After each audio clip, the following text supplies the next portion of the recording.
Bonjour, c'est Ursule encore. On est le 5 mai 2023. Alors, je viens sur la trompette aujourd'hui encore et je viens proclamer le retour de notre Seigneur Jésus-Christ. Amen et Alléluia. Alors, on est tous appelés à être les enfants de Sion. Amen. Amen et Alléluia. On a vu ça hier. Alors, on est dans la série Commençons ou Recommençons. Et on est au stade où Dieu nous enseigne, chacun, amen, selon son besoin. Et il va parler à chacun, amen. Alors moi, je suis juste une messagère qui apporte ce qu'il aimerait que j'apporte. Et le Saint-Esprit fait le travail dans nos différents cœurs. Amen. Alors, tous appelés à être les enfants de Sion. Alors, on retourne dans Romains, on a vu le texte hier. Paul en a parlé. Dans Romains 11, alors Paul a dit, « Car je ne veux pas, frères, que vous ignoriez ce mystère, afin que vous ne vous regardiez point comme sages. C'est qu'une partie d'Israël est tombée dans l'endurcissement, jusqu'à ce que la totalité des païens soit entrée. Et ainsi, tout Israël sera sauvé. Selon qu'il est écrit, le libérateur viendra de Sion, et il détournera de Jacob les impiétés. Et ce sera mon alliance avec eux, lorsque j'ôterai leurs péchés. » Alors, dans la vidéo d'hier, on a parlé du fait que la théologie des hommes a divisé les enfants de Dieu. Depuis le 4e siècle, l'Église de Jésus-Christ a été séparée d'Israël. Or, l'Église, elle est née en Orient. Elle est née à Jérusalem. Et c'est dit, à Antioche, ils ont été appelés chrétiens. Donc, la naissance de l'Église, ça vient d'Israël, ça ne vient pas de l'Occident. Et au 4e siècle, quand l'Église a été séparée d'Israël, elle a été rattachée à Rome. Vous pouvez regarder ça sur Wikipédia. Je n'ai pas apporté le document, mais dès que vous tapez sur Wikipédia, tapez Église de l'Est versus Église de l'Ouest, tapez ça et en anglais. En français, je ne sais pas ce que ça donne. Mais si vous tapez ça en anglais, vous allez avoir toute l'historique. Ou bien vous pouvez aussi taper premier synode de l'Église. Alors, ils vont vous donner tout, vraiment, il y a un long document qui parle de tout cela. Alors, au 4e siècle, l'Église a été donc séparée. Elle a été rattachée à Rome. Et c'est comme ça que les enfants de Dieu ont été forcés à adorer désormais dimanche, sous peine d'exaction, et il y avait beaucoup de persécutions. Je ne vais pas entrer dans le détail dans ça parce que je ne suis pas, c'est pas mon sujet aujourd'hui. Mon sujet, aujourd'hui, c'est tous appelés à être enfants de Sion. Donc, nous avons été séparés de la mer. Et nous sommes dans le temps où Dieu nous reconnecte à notre mère encore. Parce que une fois que l'Église a été séparée d'Israël, elle a reçu des enseignements, des doctrines qui n'ont rien à voir avec ce que Jésus-Christ a établi. Si bien que on parle d'Église de Jésus-Christ sans la doctrine. Il y a toutes sortes de doctrines sur la terre à propos de Jésus. Vous le savez. Chaque église a sa doctrine et c'est répandu sur toute la terre. Et vous le savez bien, ça ne se peut pas. Ça ne se peut pas qu'il y ait un sauveur qui soit mort pour nous, un seul baptême, un Esprit Saint, et qu'il y ait 1000 doctrines. Ça ne se peut pas. Jésus-Christ a établi quelque chose. Et tout a volé en éclats. Et si donc on dit qu'on est à Christ et qu'on n'a pas sa doctrine, il y a quelque chose qui ne va pas. Parce que la doctrine, c'est la base, c'est la fondation. Amen. C'est la fondation de la maison. Si on n'a pas la doctrine, on n'a pas du tout le Seigneur. Parce que l'apôtre Jean nous dit, dans Jean 2, le verset 9, il dit, pardon, le verset 8, il dit, « Prenez garde à vous-même, afin que vous ne perdiez pas le fruit de votre travail, mais que vous receviez une pleine récompense. Quiconque va plus loin et ne demeure pas dans la doctrine de Christ n'a point Dieu. Celui qui demeure dans cette doctrine a le Père et le Fils. Si quelqu'un vient à vous et n'apporte pas cette doctrine, ne le recevez pas dans votre maison et ne lui dites pas salut, car celui qui lui dit salut participe à ses mauvaises œuvres. » Donc voilà comment les aînés dans la foi nous ont déterminé la conduite à suivre. Alors, qui dit donc être disciple de Jésus-Christ, ou bien qui dit appartenir à Christ, dit automatiquement qu'il est en train de pratiquer la doctrine de Christ. Alors, si tu es en train de pratiquer la doctrine de Christ, alléluia, béni soit l'Éternel. Mais si tu n'es pas en train de pratiquer la doctrine de Christ et que tu te dis son enfant, amen, il est temps, amen, que tu viennes devant Dieu, lui demander pardon parce que tu ne savais pas et que tu prennes le chemin de l'école, la véritable école de notre Seigneur Jésus. Amen. Alors, Paul nous dit, « Je ne veux pas, frères, Romains 11, le verset 25, que vous ignoriez ce mystère, afin que vous ne vous regardiez point comme sages. C'est qu'une partie d'Israël est tombée dans l'endurcissement jusqu'à ce que la totalité des païens soit entrée. Et ainsi, tout Israël sera sauvé. Comme il est écrit, le libérateur viendra de Sion. Tout Israël sera sauvé. Tout Israël. Tu es d'Israël. Si tu te réclames de Christ, le véritable Christ, celui qui est mort pour toi, tu es aussi descendant d'Abraham. Amen. Parce que il n'y a pas une théologie qui divise avec Jésus. Les hommes ont divisé. Les enfants de Dieu avaient leur théologie, si bien que on est perdu, on ne sait même pas où se trouver. Mais Jésus-Christ ne divise pas. On l'a vu dans la vidéo d'hier. Je t'encourage à retourner dans la vidéo d'hier. Il y a juste deux mondes. Ceux-là qui ont Jésus et ceux-là qui n'ont pas Jésus. Il n'y a pas trois mondes, les Israélites, les chrétiens et puis les païens. Non, non, non. Il y a deux mondes. Ceux qui ont Dieu et ceux qui n'ont pas Dieu. Alléluia. Ceux qui ont Jésus-Christ et ceux qui n'ont pas Jésus-Christ. Et comme tu as Jésus-Christ, il est important que tu te rassembles avec les autres. Et c'est ça qu'on est en train d'étudier. Alors, donc, nous sommes donc d'Abraham, amen, descendants d'Abraham, par Jésus-Christ notre Seigneur. Il est donc important qu'on se comporte comme les enfants de Sion. Parce que être chrétien, c'est pratiquer la doctrine des hommes. Je suis désolée de te dire cette vérité. Il est important, ne t'offusque pas. Je t'encourage à ne pas t'offusquer. Arrête-toi et demande-toi qu'est-ce que je suis en train de te dire de la part de notre Seigneur. Et cherche à comprendre, mon frère, ma soeur, afin de rentrer, amen, dans le bercail, dans le troupeau. Alléluia, amen. Jésus-Christ a dit quoi? Il a dit, j'ai aussi une autre bergerie. Jean 10.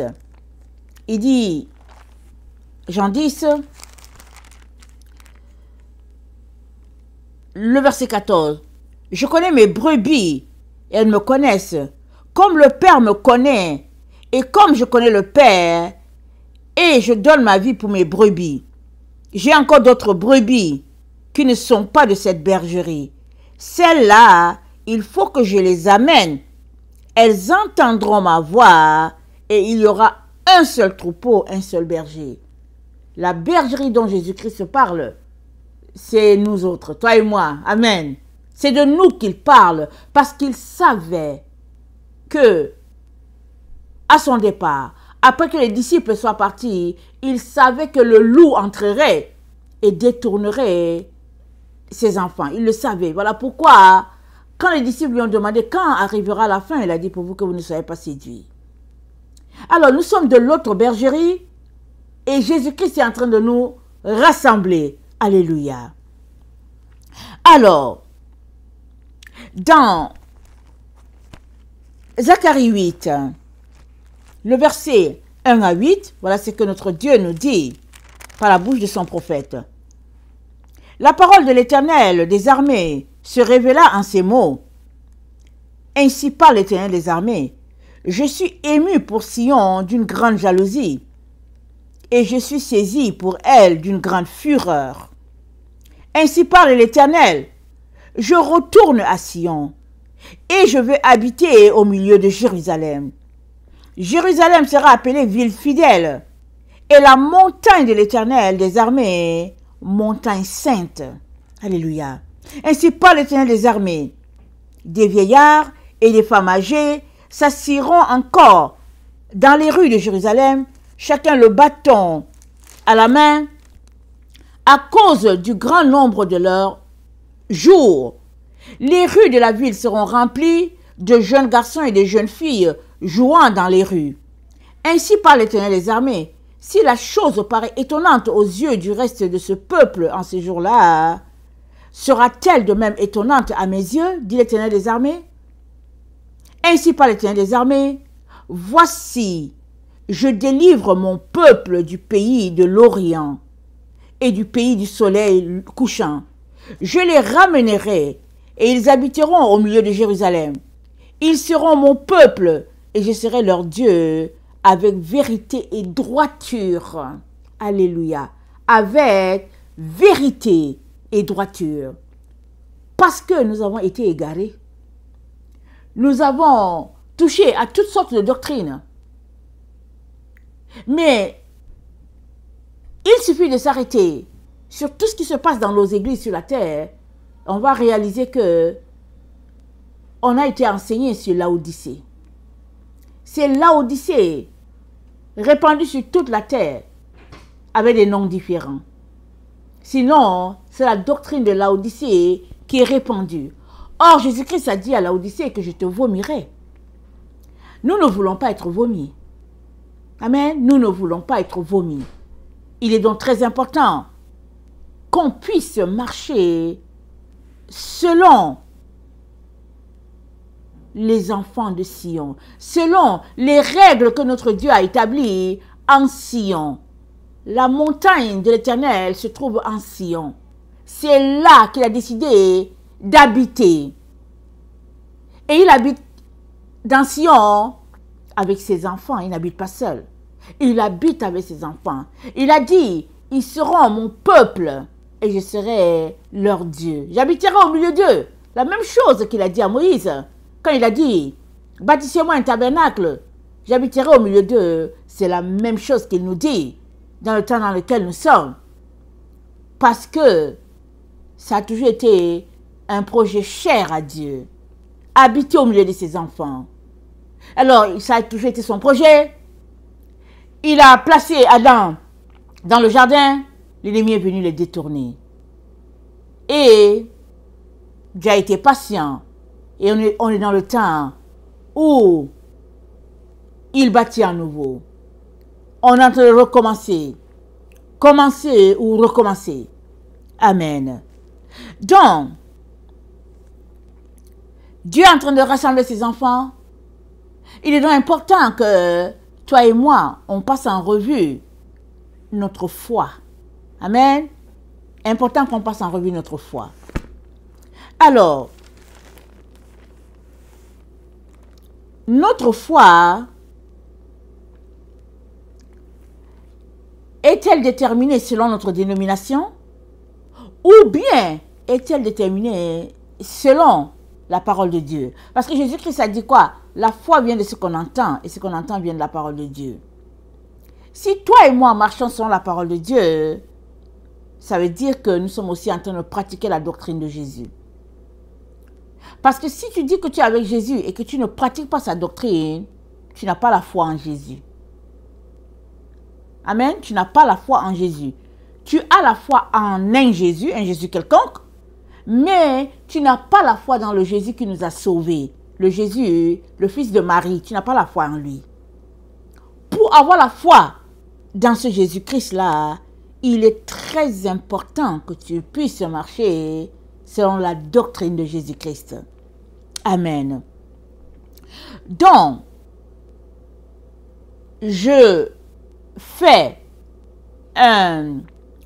mets à cette vidéo un PowerPoint, amen, dans lequel j'explique les 3 premiers séphirots, amen, dans lequel j'explique les 3 premiers séphirots. Alors,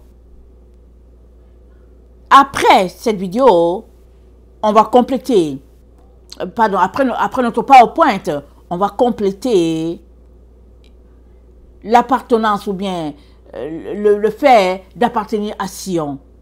C'est important qu'on puisse comprendre les passages sur lesquels l'Église est fondée. On a vu hier ou avant-hier que c'était avant-hier. On a vu avant-hier que la 12e pierre, on l'a placée, la 12e pierre, l'améthyste.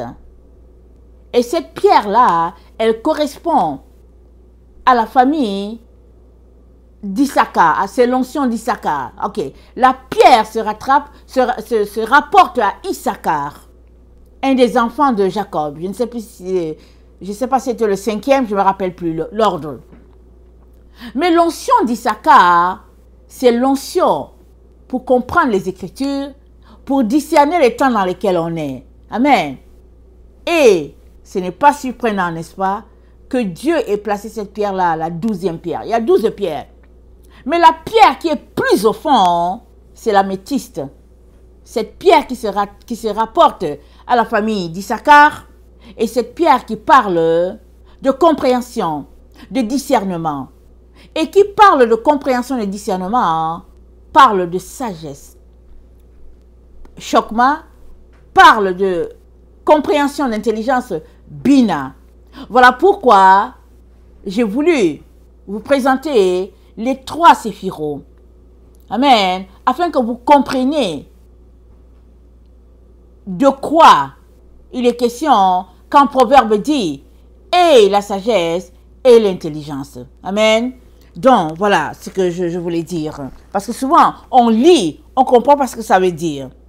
Et voilà pourquoi je fais ce PowerPoint-là. Et puis, c'est un cheminement. Comme j'ai dit, c'est un cheminement. Si on n'étudie pas ce que Dieu dit, on ne va pas comprendre. Mais si on choisit de comprendre, alors, il nous donne pleine lumière, pleine connaissance, afin que nous puissions découvrir ses voies. Amen et Alléluia. Alors, voilà, je viens vous présenter le PowerPoint sur les 3 premiers séphirots. Excusez mes petites erreurs. Alors, sur les 3 premiers séphirots. Alors, les séphirots, ce sont des lumières. Ce sont des flashs de lumière. Ce sont des émanations, si on peut le dire. Ce sont des attributs de Dieu. Amen. Alors, il est très important que tu enlèves le doute de toi, que tu enlèves la réticence, que tu enlèves les craintes. Parce que si tu fonctionnes avec cela, tu ne vas pas saisir ce que Dieu a pour toi. Tu ne vas pas avancer. Amen. Alors, une petite histoire, une petite historique moi, je suis tombée sur le séphiro, vraiment parce que Dieu a voulu que je tombe dessus. J'ai grandi toute ma vie dans la famille de Dieu, la famille chrétienne, et donc, je ne sais pas toutes ces affaires-là, je ne sais rien. Tout ce que je sais, c'est que je ne sais pas si c'était en 2016 ou 2017, je ne me rappelle plus, où je voulais être plus proche de Dieu et j'ai décidé que vraiment je vais régler le problème de mon alimentation selon ce que Dieu attend de moi. C'est tout ce que j'avais décidé de faire. J'ai pris le livre de Exode et Lévitique et j'ai dit, je vais suivre ce qui est là-dedans et puis je vais manger d'une manière qui plaise à Dieu pour que mon corps soit en santé.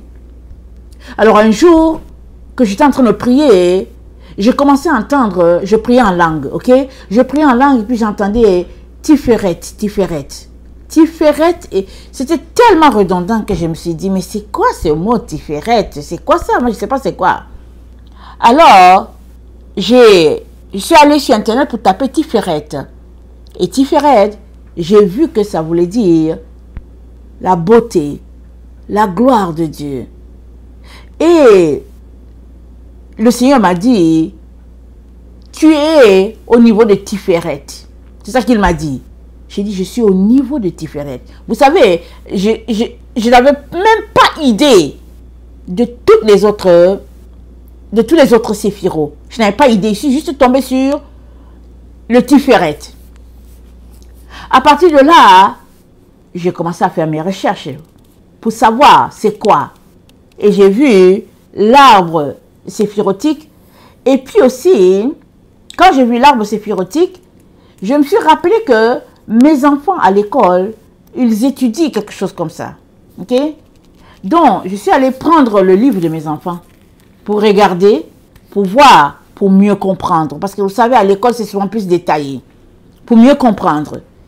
Et c'est avec l'Esprit de Dieu que j'ai mieux compris ce que Dieu est en train de m'enseigner. Parce que Dieu m'a dit, tu dois étudier tout cela.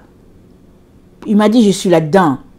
Il dit, ce sont des lumières que tu as besoin. Ça va ouvrir ton esprit. Tu as besoin de comprendre ces choses-là. C'est comme ça que je me suis mise à étudier cela.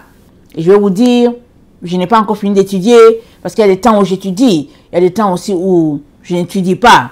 Donc, c'est un cheminement. Mais c'est comme ça que Dieu m'a mis en contact avec les valeurs que lui-même il a établies. Alors, les séphiros, il y en a 10. Amen. Et l'alphabet hébraïque, il y a 22. Ce qui fait que 10 plus 22, ça fait 32. Ça fait 32 sentiers que l'enfant de Dieu est appelé à pratiquer pour sa sanctification et sa purification. Alors, au fur et à mesure, on va venir là-dessus. Mais, aujourd'hui, je viens tout simplement te présenter les 3 premiers. Alors là, voici l'arbre séphirotique qui est là. Alors, il y a les 10 qui sont là, ça commence à la couronne et ça finit au royaume. Mais le royaume de Dieu, il est établi sur terre. Il est établi en toi. Amen. Jésus-Christ a dit quoi? Jésus-Christ a dit, le royaume de Dieu ne vient pas de manière à frapper les regards. Le royaume de Dieu est en toi. Alléluia. Donc, si le royaume de Dieu est en toi, c'est important que ces 10 séphiros-là, tu puisses les intégrer à ta personne. Amen. Tu puisses les pratiquer. Tu puisses les observer. Avec les 22 lettres de l'alphabet, il n'y a pas de raison que tu ne puisses pas devenir pur. Amen. Alors, je ne vais pas m'étendre sur les autres. Je vais juste m'étendre sur les 3 premiers séphiros. Amen. Alors, j'ai essayé de grossir ça. Alors, le premier séphiro, c'est la couronne. La couronne nous relie directement à notre Dieu. Amen. Alors, la couronne nous relie à notre Dieu, c'est la lumière. Amen. La lumière de Dieu. La révélation de Dieu. Alors, c'est Dieu qui te donne sa lumière, il te donne sa révélation, il peut te donner un rêve, il peut te donner une parole, il peut te donner une image. Dieu parle tantôt d'une manière, tantôt d'une autre. Il peut te parler quand tu es en train de lire ta Bible.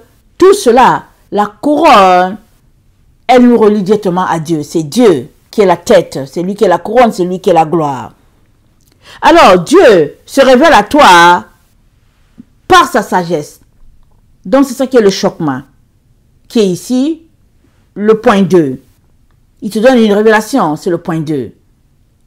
Et dès que tu as la révélation de Dieu, tu peux te comporter en insensé comme certains font. Ils disent, ouais, j'ai eu un rêve et puis bon, ils balancent à la poubelle. Ou bien, tu peux être sage en disant, hein, Dieu m'a parlé aujourd'hui. J'ai eu un rêve, voilà ce que mon rêve veut dire et tout. Et Dieu va t'aider. Et alors que tu cherches à comprendre ton rêve, c'est le bina. C'est l'intelligence dont tu as besoin pour comprendre la lumière que Dieu a envoyée par le chokmah. Donc, c'est ça, les 3 premiers séphirots. Alors, on ne peut pas avoir de lumière si ce n'est Dieu. Dieu a donné sa lumière à Adam. Il a créé Adam et il a dit à Adam de nommer les animaux. Alors, Adam s'est mis à nommer les animaux avec la sagesse de Dieu.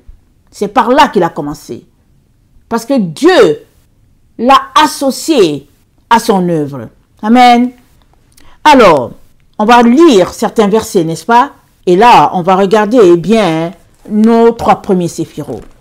Donc, nos versets sont plus concentrés dans Proverbes, parce que c'est là que Dieu est en train de nous enseigner. Alors, dans Proverbe 1, voilà ce qui est dit. Le verset 8 à 9. C'est dit, écoute mon fils, l'instruction de ton père. Ne rejette pas l'enseignement de ta mère, car c'est une couronne de grâce sur ta tête, une parure sur ton cou. Donc, écoute mon fils, l'instruction de ton père. C'est chokmah. Ne rejette pas l'enseignement de ta mère.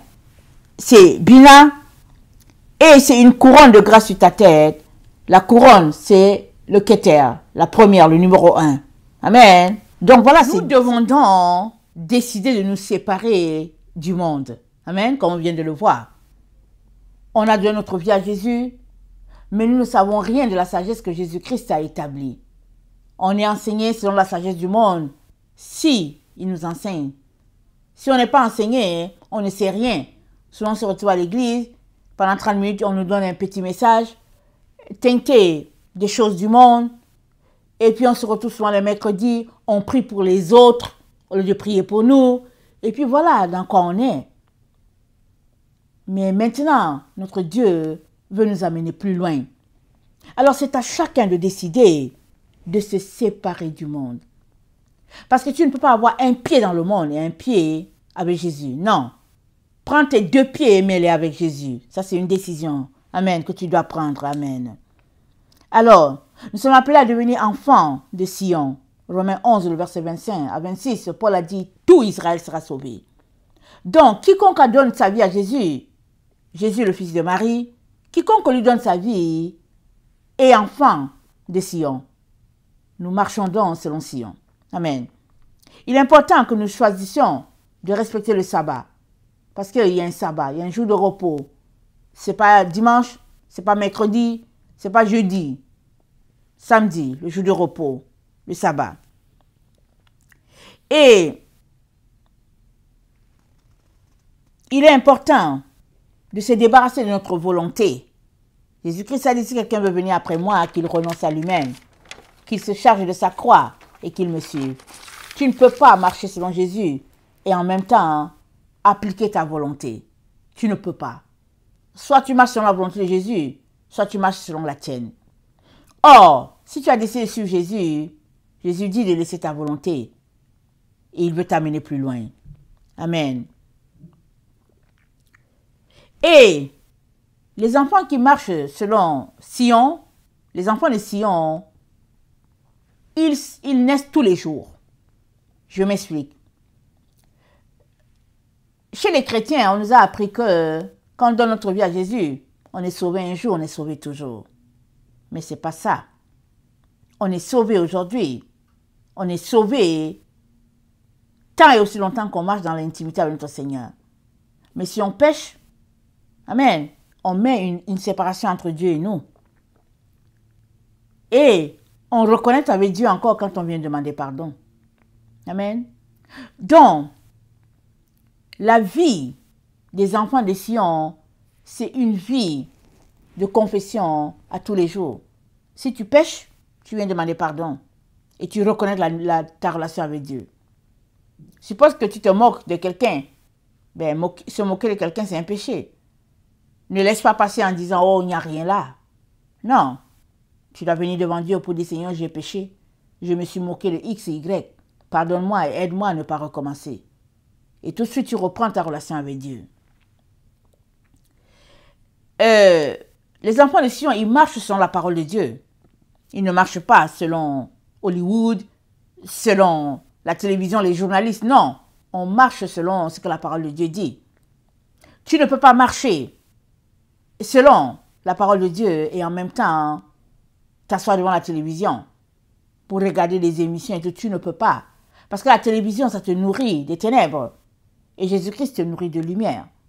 Tu as besoin de choisir.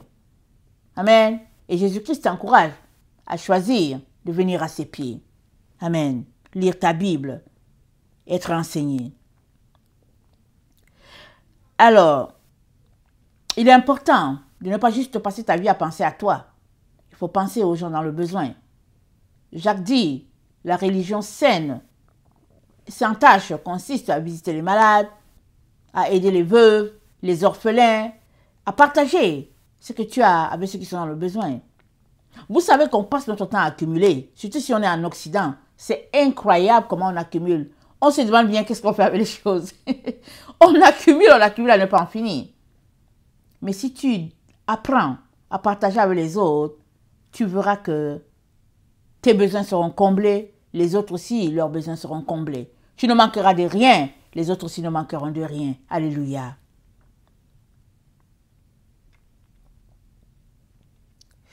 Et c'est une repentance tout le temps. Parce que la Bible dit, priez sans cesse. Si tu es quelqu'un qui mène une vie de prière sans cesse, automatiquement, tu vas te retrouver à pratiquer la confession à tout moment. Parce que souvent on décide de ne pas pécher, mais on pêche quand même. Il arrive qu'on pêche, alors qu'on a décidé qu'on ne veut pas pécher dans la journée. David a dit, dans un psaume, il a dit, Père, que ma prière soit comme l'offrande du soir, devant toi, comme l'encens là qu'on offre au soir. Pourquoi? Parce que quand tu passes toute la journée dans la présence de Dieu, quand tu viens le soir pour lui offrir ta louange, tu aimerais ça, ne pas avoir un péché. C'est ça la marche de quelqu'un qui aime son Père. Et David dit que ma prière soit devant toi comme l'encens, comme l'offrande du soir. Parce que l'offrande du soir, c'est un encens de bonne odeur devant Dieu. On est content d'avoir passé la journée avec Dieu et on est content d'aller se reposer un peu. Amen.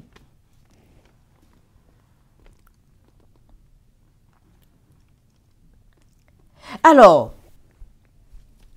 voilà le défi qui est le nôtre, n'est-ce pas, dans cette marche pour être intégré à la vie des habitants de Sion. Dans Sion, il sera trouvé le vrai Israélite, descendant d'Abraham, s'il est en train de marcher selon la loi de Dieu, la loi de la grâce. Il sera aussi trouvé les autres qui n'ont rien à voir avec Abraham, mais qui marchent par la foi. Tout le monde marche par la foi selon comment Abraham a marché. Et il a été appelé notre Père, parce que c'est le Père de la foi, Abraham. Amen. Il a eu la foi, il a eu Isaac dans la vieillesse, lui et Sarah. Et Dieu lui a dit, voilà ce qui va arriver à ton peuple, 400 ans en Égypte, et je les délivrerai, et ils posséderont le pays. Tout est arrivé. Et Dieu a dit, je vais envoyer un libérateur dans la personne de Moïse. Tout est arrivé. Abraham, Dieu lui a montré les choses de loin. Il lui a montré les étoiles. Il a dit, compte. Abraham a dit, mais comment je vais compter? Dieu a dit, ta descendance sera comme ça. Tu fais partie de cette descendance d'Abraham. Ne te laisse pas voler ton appartenance à la famille de Dieu, à Israël. Tu es fils d'Israël, tu es fils de Jacob, si tu marches par la foi. Mais si tu te laisses voler par les hommes qui ont mis différentes théories sur la terre pour détourner l'enfant de Dieu, tu seras plongé dans les ténèbres et tu seras égaré. Et Dieu ne veut pas cela pour toi. Voilà pourquoi Paul nous dit dans Romains 11, le verset 25 à 26, tout Israël sera sauvé. Amen. Et je viens donc nous encourager à être de bons étudiants afin que nous soyons tous sauvés. Que le Seigneur bénisse sa parole. Maranatha. Jésus revient. Amen et alléluia.